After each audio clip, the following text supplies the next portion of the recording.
오늘도 계속해서 제자들을 위한 예수님의 기도에 대해서 한번 생각해 보도록 하겠습니다. 어제 저녁에 수요 예배 때 우리는 예수님이 제자들에 대하여 제자들은 하나님이 나에게 주신 존재들입니다. 하나님이 예수님에게 허락하신 일에 그래서 충실했다라는 말씀을 묵상했습니다.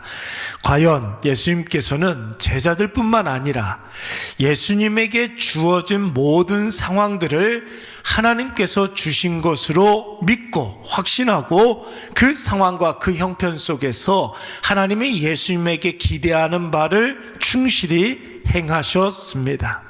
제자들의 어떠함과는 상관없이 예수님은 무지몽매한 제자들에게 하나하나 그들에게 맞춰서 예수님의 하나님 되심과 예수님의 대속의 십자가 그리고 십자가 사역 이후에 일어날 일들에 대해서 설명을 하셨습니다. 그때에 제자들도 예수님이 원래 하나님 되심과 뿐만 아니라 예수님이 왜 낮은 곳으로 오셨는지를 깨닫게 되었다고 했고, 예수님께서 십자가 사역을 감당하셨을 때 모든 것들이 다 제자리로 돌아가게 되는 것을, 그리고 또 하나님의 구원의 계획을 깨닫게 된 줄로 믿습니다. 사랑하는 여러분, 수요 설교 마지막 부분에 결론적으로 드린 말씀이 있었는데, 우리가 하나님을 믿는다라고 이야기할 때에는 크게 두 가지 차원에서 우리의 믿음을 이야기한다고 했습니다. 첫째는 성경이 하나님의 말씀이요, 하나님의 말씀은 1.1획이라도 틀림없이 이 세상 천지는 다 소멸하고 사라진다 할지라도 하나님의 말씀은 영원히 서리라, 이것을 믿는 것이 첫 번째 믿음의 차원이라고 말씀을 드렸고, 두 번째 차원은 나에게 있는 모든 상황, 하나님께서 나에게 성경을 주셔서 그 하나님의 말씀을 주셨다는 것을 우리가 믿지만, 나에게 주신 상황, 나의 모든 형편, 나의 모든 처지, 내 모든 환경들, 이 모든 것들도 다 하나님이 나에게 주셨다는 것을 믿는 것, 이것이 바로 우리의 믿음이라고 말씀을 드렸습니다. 특별히 두 번째 내용, 나를 둘러싼 모든 형편들, 나에게 하나님께서 허락해 주신 사람들, 사건들, 환경들, 여러분 다 하나님의 뜻이 있는, 하나님이 나에게 바라는 것이 있는 상황이기 때문에 여러분, 내 뜻이 아니라 하나님의 뜻과 하나님의 의도대로 행해야 될 줄로 믿습니다. 내 감정을 앞세워서는 안 되는 것이죠. 우리는 여러분, 내가 의도하지 않은 상황을 만나게 되면, 내가 예상하지 못한 그런 환경을 만나게 되면 제일 먼저 감정이 앞서게 됩니다. 여러분, 내 감정 내려놓고, 내 판단 내려놓고, 내 생각 내려놓고 내가 선택하는 것이 아니라 하나님이 결정하신 대로 여러분, 하나님이 나에게 원하시는 그 뜻을 행해야 될 줄로 믿습니다. 그래서 여러분, 오늘 예수님께서 뭐라고 말씀하셨습니까? 내 것은 다 하나님의 것이요, 하나님 아버지의 것은 다 내 것이온데, 이렇게 말씀을 했는데, 여러분, 이 말씀은 예수님이 하나님이요, 하나님이 예수님이다 라는 그런 뜻이기도 하지만, 예수님이 완벽한 인간으로서 인간의 의지를 내려놓고 하나님이 주신 상황을 하나님의 뜻대로 행하였다, 이런 것을 의미하는 것입니다. 예수님도 예수님에게 주어진 그 십자가를 예수님의 뜻대로 감당하는 것이 아니라 하나님의 의도대로, 하나님의 뜻대로 감당했다라는 것이죠. 그래서 여러분, 예수님께서 겟세마네 동산에서 예수님이 뭐라고 기도하셨습니까? 이 잔을 내게서 옮기시옵소서, 이렇게 기도했단 말이에요. 여러분, 이것은 예수님의 뜻입니까? 인간 예수의 의지입니까? 아니면 하나님의 뜻입니까? 인간 예수님의 마음이었어요. 그것은 예수님의 감정이었어요. 그것은 예수님의 판단이었어요. 그러나 예수님께서 완벽한 인간이기 때문에 인간의 바람을 이해한 것이기도 했지만, 여러분, 예수님의 최종 결정은 무엇이었습니까? 하나님의 의도대로, 하나님의 뜻에 맞춰서 행하는 것이 예수님의 최종 결정이었습니다. 그래서 여러분, 그러나 나의 뜻대로 마시옵고 누구의 뜻대로? 아버지의 뜻대로 되기를 원하나이다, 이렇게 기도했던 것이죠. 그렇다면 오늘 예수님의 이 기도는 제자들도 예수님처럼 자신의 뜻대로 내가 결정하고 내가 선택하고 내 의지대로가 아니라, 제자들도 예수님의 뜻대로 예수님의 의지대로 여러분 거기에 맞춰 있어야 할 줄로 믿습니다.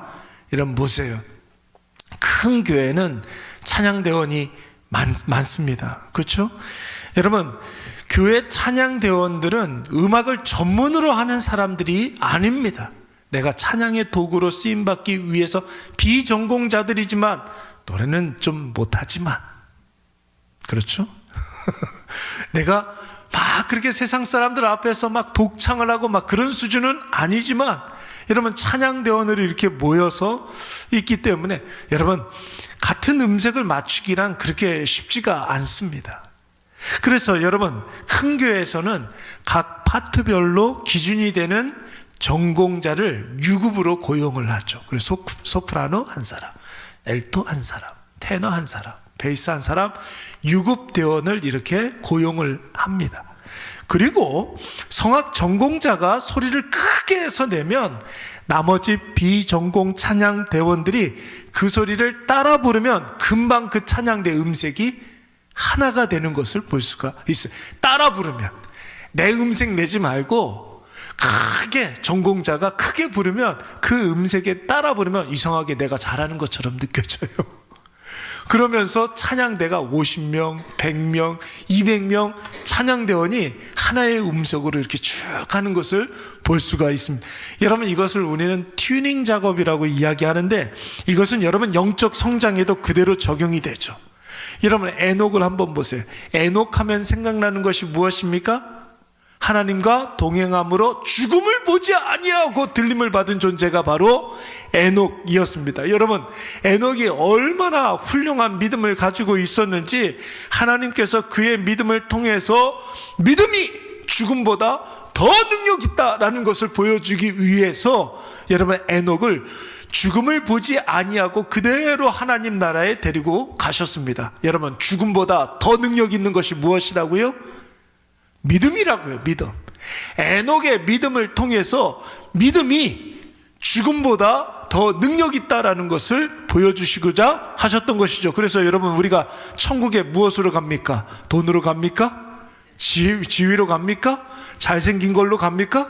믿음으로 가는 거예요. 그래서 에녹의 믿음을 그래서 한마디로 말하면 어떻게 이야기하냐면 하나님과 동행했던 믿음이라고 하는데, 동행을 하려면 여러분 하나님이 에녹 뜻에 맞춰야 되겠습니까? 에녹 뜻을 하나님께 맞춰야 되겠습니까? 에녹 뜻을 하나님께 맞춰야 하는 것이죠.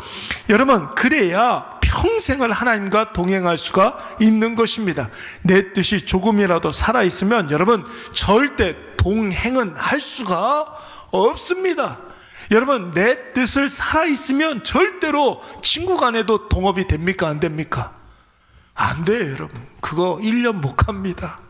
내 뜻이 살아있으면 아무리 막역한 친구라 할지라도 동업이 될 수가 없는 것입니다.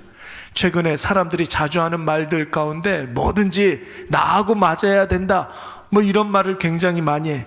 사람도 나하고 맞아야 하고, 결혼도 나하고 맞아야 하고, 친구도 나하고 맞아야 되고, 동업도 나하고 맞아야 되고, 회사도 나하고 맞아야 되고, 교회도 설교도 나하고 맞아야 된다, 뭐 이런 이야기를 많이 해. 그런데 여러분, 내가 영원하고 내가 불변하고 내가 틀리지 않으면 나한테 맞추는 게 맞아요. 그렇죠? 내가 영원하면, 내가 불변하면, 내가 전혀 오류가 없으면 나한테 맞추는 게 맞아요. 그런데 여러분, 그렇지가 않잖아요. 우리는 유한하지 않습니까?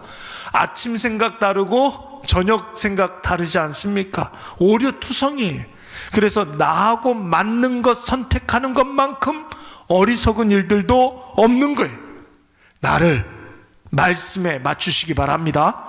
그 말씀에 맞추려고 하는 다른 어떤 누군가를 만나게 돼요. 그렇잖아요. 내가 하나님 뜻에 맞추려고 하면 여러분, 우리가 그렇게 살다 보면 다른 누군가가 하나님 뜻에 맞추려고 하는 사람을 만나게 되는 거예요. 나도 하나님 뜻에 맞추고 그도 하나님의 뜻에 맞추는 것. 여러분, 그것을 우리는 뭐라고 그러냐면 하나 되었다, 이렇게 이야기하는 것입니다. 당연하죠. 내가 하나님 뜻에 맞추고 그도 하나님의 뜻을 맞추면 내 뜻과 그의 뜻이 같아지게 되는 거예요. 그것을 우리는 하나 되었다, 이렇게 이야기를 하는 것입니다. 그래서 여러분 11절 말씀에 보면 예수님이 뭐라고 기도하시냐면 우리와 같이 그들도 하나 되게 하옵소서, 이렇게 기도하고 있는 거예요. 우리와 같이라는 말은 죄로 말미암아 사망 가운데 있는 인간들을 구원해내는 것은 여러분 삼위일체 하나님의 뜻이라고 하지 않았습니까? 삼위 하나님을 말하는 것이죠. 삼위 하나님이 일체 하나 되었다고 이야기하지 않습니까? 구원의 계획은 누가 세웠다고 그랬습니까? 성부 하나님이. 구원을 실행하신 분은, 십자가에서 실행하신 분은 누가 실행하셨다고 그랬습니까? 성자 하나님 예수 그리스도.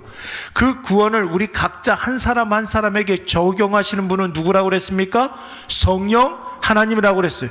구원은 삼위일체 하나님의 사역이라고 말씀을 드렸습니다. 그러니까 여러분, 우리가 하나 된 것처럼 제자들도 하나가 되게 해달라고 지금 기도하고 있는 거예요. 그것이 여러분 바로 예수님의 기쁨인 줄로 믿습니다. 내가 하나님의 뜻에 맞추고 그도 하나님의 뜻을 맞추면 우리는 하나가 되는 거예요. 그것이 바로 예수님의 기쁨이 되는 줄로 믿습니다.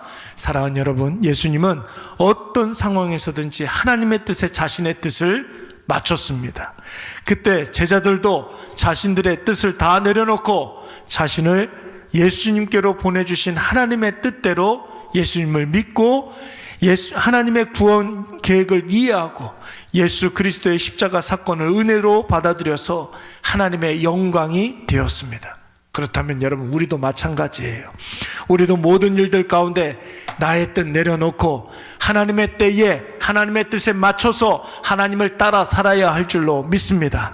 이것이 바로 예수님이 우리를 바라보시면서 한없이 기뻐하시고 한없이 즐거워하시는 것이요, 가장 가치 있고 의미 있는 인생인 줄로 믿습니다. 우리가 다 언젠가는 하나님께서 우리를 부르실 때가 오지 않겠습니까? 죽음의 문을 열고 하나님 나라에 입성하게 될 터인데, 여러분, 이 세상에 남는 것은 뭐만 남을까요? 내가 하나님의 뜻에 맞춰서 행한 그 일들만 남는 거예요. 여러분, 이 세상에 우리가 믿음을 남겨놓고 하나님 나라에 가는 것입니다. 내가 믿음으로 행한 것만 여러분 이 세상에 남게 되는 줄로 믿습니다. 그래서 나와 관계되어 있는 그런 사람들에게 나의 믿음의 행위가 그들의 마음속에 남겨져 있어서 여러분 복음의 도구로 쓰임받게 될 줄로 믿습니다. 그래서 제가 어저께 뭐라고 그랬습니까? 우리는 죽어서도 쓰임받는 존재가 된다고 말씀을 드렸어요. 믿음 없는 자들은 죽으면 끝이에요. 심판받아, 징계받아, 여러분 그렇게 멸명해버리면 끝입니다. 그러나 여러분, 믿음으로 살아가는 사람들은, 믿음으로 내 뜻 내려놓고 하나님의 뜻에 맞춰서 살아가는 사람들은 우리가 이 세상에 죽고 없어져도 그 믿음의 행위는 그대로 남아 있습니다.